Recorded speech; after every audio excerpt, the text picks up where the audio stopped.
Can you recall some of your conversations where you were surprised that the listener was not able to understand you? And you wondered why? Because you were so clear in your mind of what you were conveying.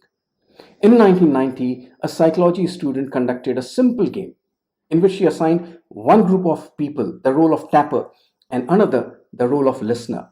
Each tapper was asked to pick a well known song such as Happy Birthday, Twinkle Twinkle Little Star, and tap out the rhythm on a table. The listener's job was to guess the song. When the tappers were asked to predict the probability of their rhythm being guessed correctly, they said it would be easy for the listeners to guess at least 50% of the songs. 120 songs were tapped out, and do you know how many songs the listeners could correctly guess? Only three. While the tappers thought the listeners would guess 50% correctly, the listeners got only 2.5% correct. The tappers played the melody in their heads while tapping out, but the listeners heard nothing more than haphazard tapping.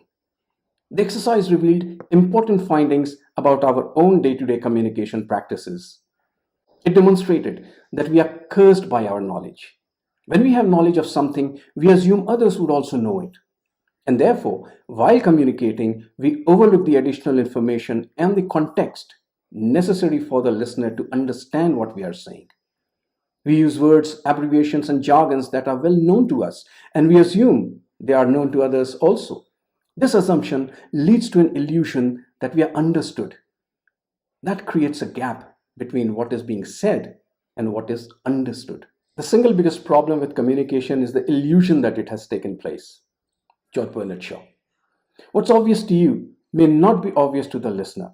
So, what do? The next time you want your messages to stick, focus on the objective of being understood.